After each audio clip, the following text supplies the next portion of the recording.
What could you accomplish financially before December 31st? What if you had just 150 days to make meaningful progress towards your financial future?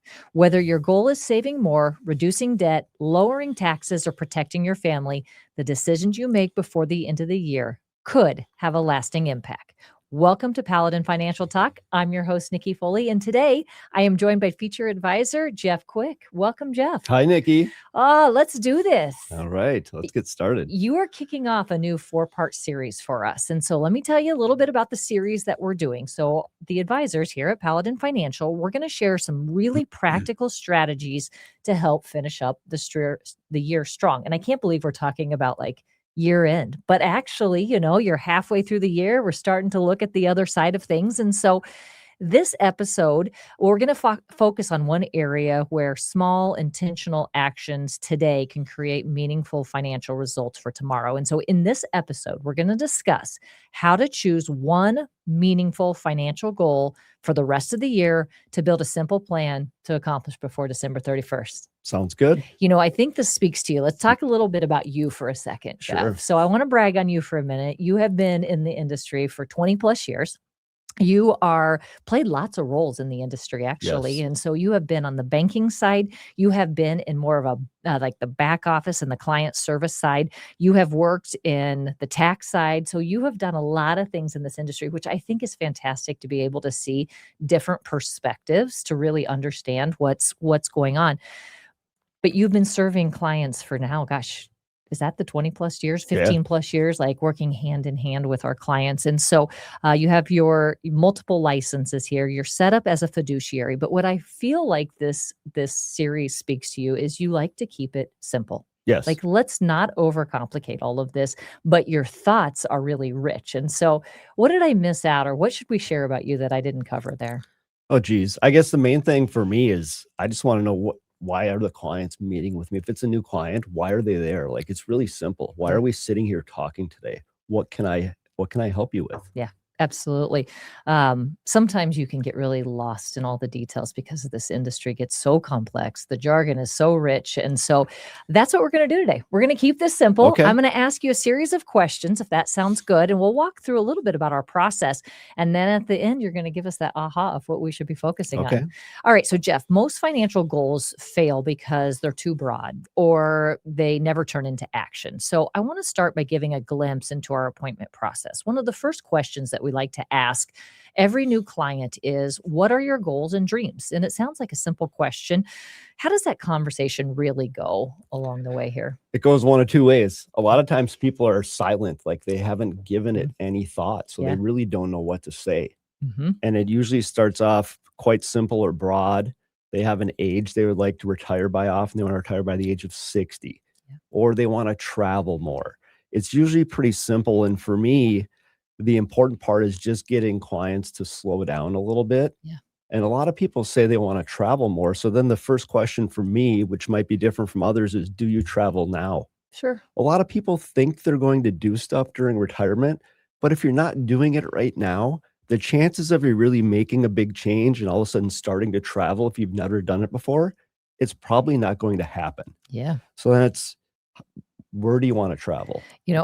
Simple stuff. I like to hear you say that because that actually plays into an activity that, kind of that I've been a part of. But how do you handle it? And I'll come back to how I don't know. I think it's hard to do what I'm going to suggest here in a second. But how do you handle it? Like when they don't know?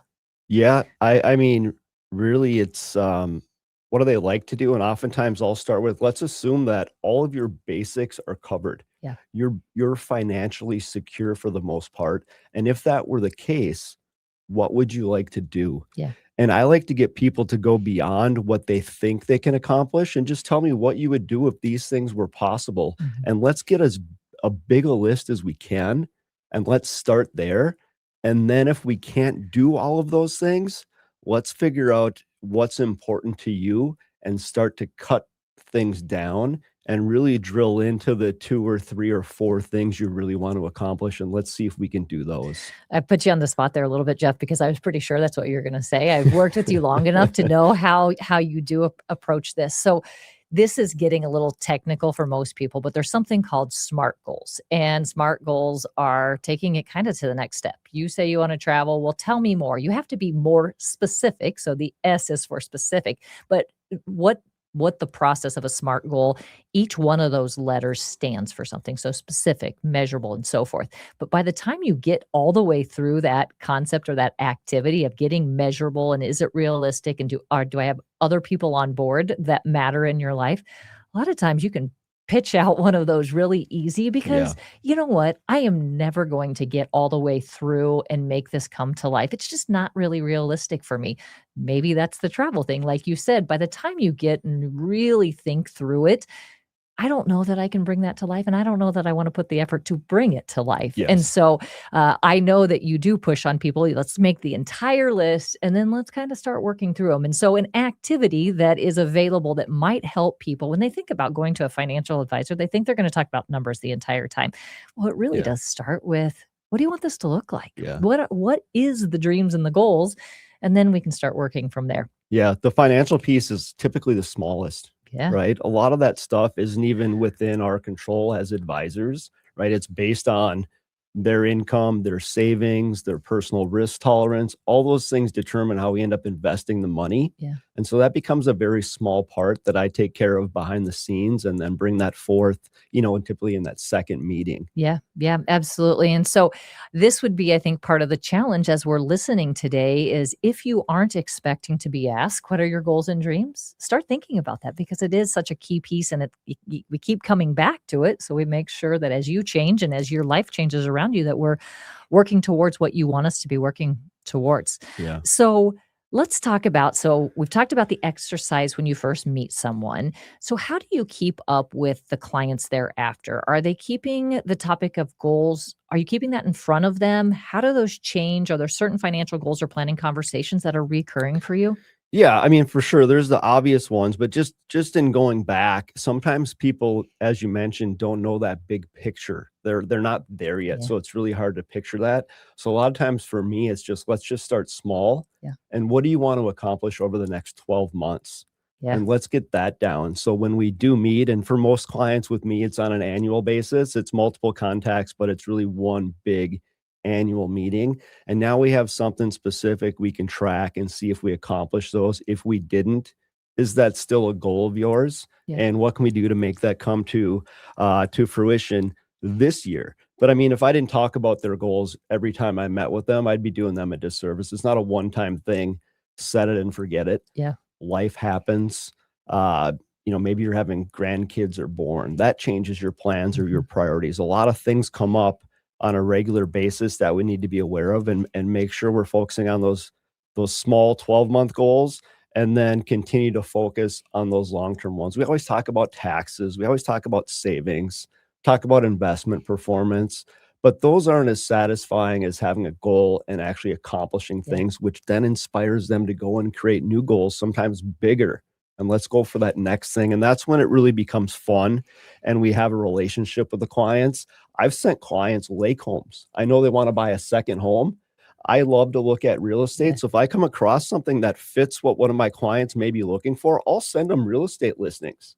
That's where I feel like you end up having when you have that type of going back and forth, you really know what the other person is looking for, and you have a different type of relationship when Yeah, you do that. You talked about how things pop up along the way. I met with somebody last week, and she has 3 grandkids that all decided to get married, like, very short turnaround time. She's like, "I wasn't expecting that," and she had, a plan of what she wanted to give each grandkid from a financial perspective when they got married, and she's like, sure. "You can't spring weddings on me in, like, a 6-month time frame and do Yes. 3 of them all at once," and so that is the reality of, life does happen and it happens fast sometimes.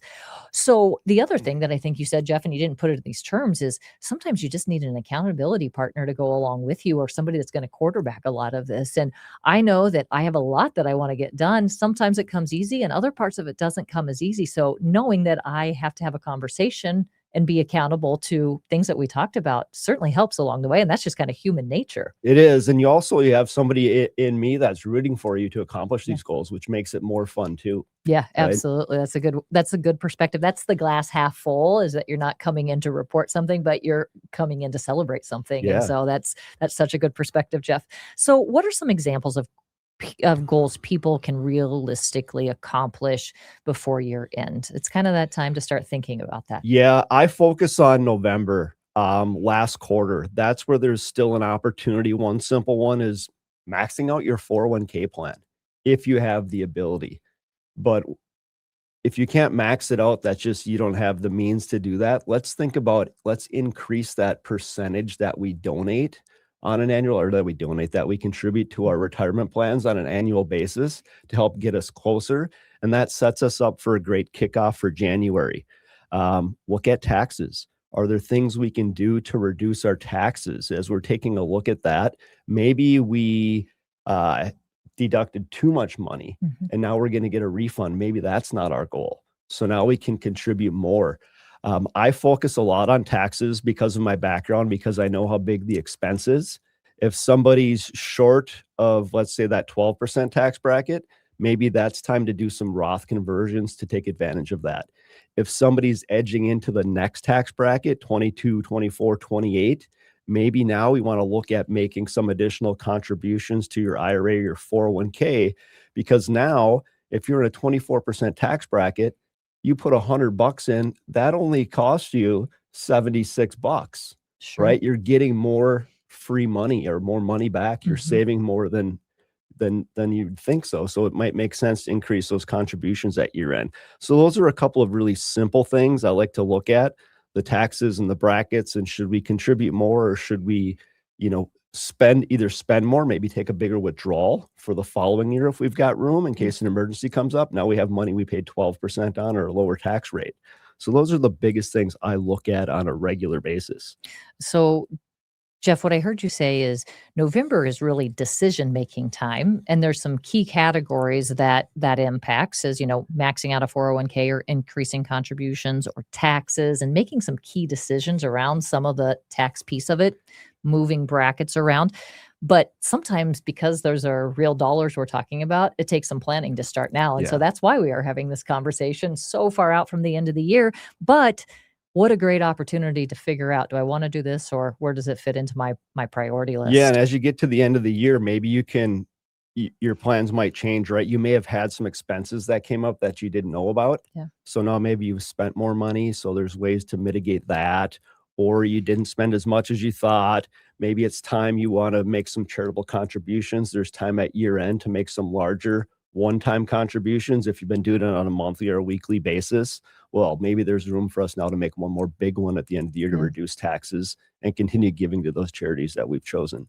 As you go through this, I think about the recurring nature of some of this. If you are a person that always, and still working, always gets a bonus at a certain time of the year, you can start planning and working with your financial professional around some recurring themes that happen in your life and making decisions then. Yeah. And so you make some good points there.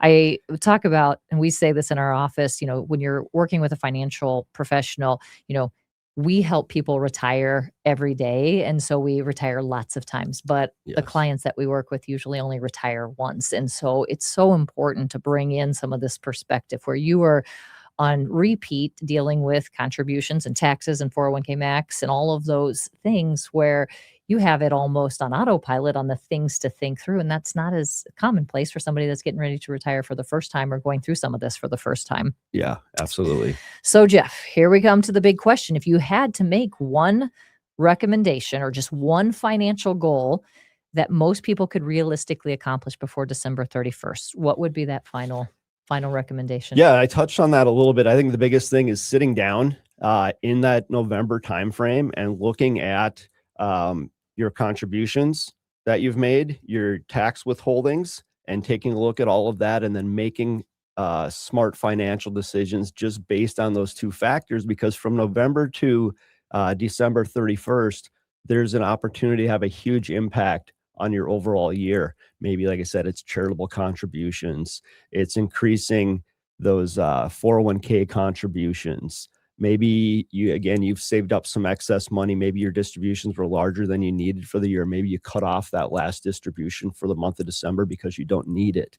And you can move that over to the following calendar year again to mitigate taxes, stretch them out over a long period of time. And that has an immediate impact on your pocketbook. Mhm. And again, in April, when you either pay or get that tax refund, you've already taken care of that. You know what to expect. And again, it just gives you more time and room to plan and be as efficient as you can with your finances. I think you did such a good job of illustrating our whole concept of anytime you make a financial decision, it's also a tax decision. And pretty Yes. much everything that you just described there, we're really talking about making sure you understand the benefit of taxes and how it can work for you. And that's all, such a key piece of what we do. And a big piece of your background is the tax side of things. And so, making sure that you take the time to sit down with your financial advisor, especially if all of this is a little bit Greek to you and the tax piece kind of gets you a little bit uncomfortable. What a great time to sit down with your financial professional and making sure that you understand when you pull a few strings, what does that look like and how might that impact the bigger picture? Yeah, absolutely. So here is my challenge to everybody that's listening today. So over the next 150 days, don't just listen to these episodes, but pick one financial goal and take one action after each show. And so by December 31st, if we do 4 episodes on this, they should have, everybody that participates and plays along with us will have taken 4 meaningful steps towards a stronger financial future. And so while hopefully each one of these conversations are simple in nature, they can be really impactful. And so if you haven't sat down to talk with your financial advisor before the end of the year, make sure that you go to our website and go to the booking link at the top of our website at paladinfinancial.com, or even go to our show website if you want to listen to this episode again, and that's paladinfinancialtalk.com. Both of them have the booking link at the top, and make sure that you have something on the calendar before year end. And those deadlines get pretty tight on some of this towards year end. So Yeah. don't wait till the end of November and start thinking about this. Let's get something on the books earlier so that we can make sure that we meet any deadlines that actually come. Honestly, a lot of times they come at the very beginning of December to make sure we hit something before December 31st, just Yes. processing timelines. So that's your challenge for the week. Complete one action before the next episode. So decide what that's going to be. And if it looks like what Mr. Quick has talked about, that tax conversation and taking advantage of some of the things before that December 31st deadline is important to you, make sure that you go out to our website and hit that booking link. One of the things that we like to do as well as it goes along with any of our shows is offer a download. And so this is getting a little technical for people, but I am going to make the SMART goals template a download. And so if you're somebody that would like to get a little bit more specific with the goals that they're making and playing into the financial conversation, that will be made available. So if you go to paladinfinancialtalk.com and you hit the download link, that is something that you can work on and fill out and maybe even choose to bring to one of your next meetings with your advisor. So if you're sitting there and it says, this sounds like me, go to our website and let's get something booked, or call us at 651-842-8406. Mr. Quick, did I miss anything or anything else you'd like to share? I don't think so. I'm very excited to listen to the other advisors episodes because I might pick up something myself that maybe I'm missing with my clients and I can do. So I think this is going to be a great series. I'm looking forward to actually watching it myself. Yes. Listening to it. So hopefully we'll keep things simple enough that everybody can pick up one item out of the next 4 weeks here and continue to follow along with us as we go through these. So follow us on our social media platforms for more insights, resources, and upcoming content. You can find us on YouTube, Facebook, Instagram, LinkedIn, and more. And thanks for listening. We'll see you on the next episode.